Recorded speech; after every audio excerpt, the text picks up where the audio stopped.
Hi అండి, నా videos కింద ఒకరు కామెంట్ పెట్టారు, లక్ష్మి గారని. నేను పెట్టిన వీడియోకి ఆవిడ గారు ఇలా పెట్టారు: మనల్ని ఎవరైనా ఇబ్బంది పెడితే ఎందుకు బాధపడుతూ కూర్చుంటావు, ఎందుకు ఏడుస్తావు, ధైర్యంగా ఉండాలి అని చెప్పేసి నేను ఒక వీడియో పెట్టాను. ఆ వీడియోకి తను ఏం పెట్టారంటే, మనల్ని ఎవరైనా ఫిజికల్గా కూడా టార్చర్ చేస్తే మనం సైలెంట్గానే ఉండాలా, వాళ్ళు మన సైలెంట్ని అడ్వాంటేజ్గా తీసుకుంటారు కదా, అలా తీసుకొని ఎక్కువ చేస్తారు కదా అని చెప్పేసి పెట్టారు. లక్ష్మి గారు, మీరు ఒక్కసారి చూసుకోండి. ఎవరైనా కూడా మాటలు అనేవాళ్ళు వాళ్ళు అంటనే ఉంటారు, పదే పదే వాళ్ళ నోటికి వచ్చింది మాట్లాడుతూ ఉంటారు. ఇలా కాదు అని మీరు ఒక మాట తిరిగి తట్టుకోలేక ఒక మాట అన్నారనుకోండి, ఆ మాటను పట్టుకునే వాళ్ళు వేలాడుతుంటారు.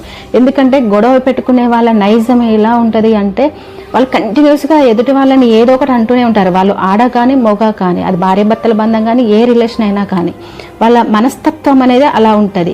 ఇక ఫిజికల్గా ఏమైనా ఇబ్బంది పెడతారు కదా అని చెప్పేసి పెట్టారు కదా మీరు మెసేజ్.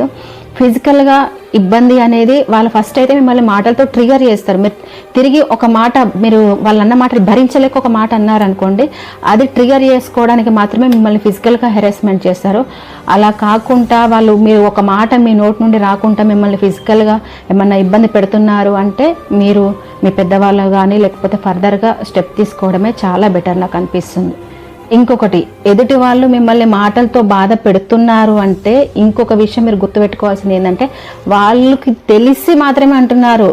ఆవేశంలో ఒక మాట అన్నప్పుడు అది ఆవేశం తగ్గిన తర్వాత వాళ్ళు రియలైజ్ అయ్యి సారీ చెప్పడమో, లేకపోతే నేను అలా మాట్లాడి ఉండాల్సింది కాదు అని చెప్పేసి వాళ్ళు రియలైజేషన్కి వస్తారు. ఎవరికైనా ఆవేశంలో ఒకటి రెండు మాటలు వస్తాయి, కానీ అలా వాళ్ళు రియలైజేషన్ లేకుండా కంటిన్యూగా మాటలు అంటున్నారంటే మిమ్మల్ని కేవలం ఇబ్బంది పెట్టడానికి మాత్రమే వాళ్ళు మాట్లాడుతున్నారు. మీరు ఎక్కడైతే మాటలు అంటే మీరు బాధపడతారో, ఆ బాధపడే సాఫ్ట్ కార్నర్ అనేది వాళ్ళకి తెలిసిపోయింది.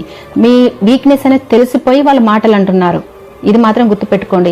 ఆ వీక్నెస్ను మీరు ఎలా వాళ్ళకి ఇస్తారు చెప్పండి? వాళ్ళు అనుకోనివ్వండి, వాళ్ళకి నోటి దూల ఉంది, వాళ్ళు మాట్లాడతారు, అనుకోనివ్వండి.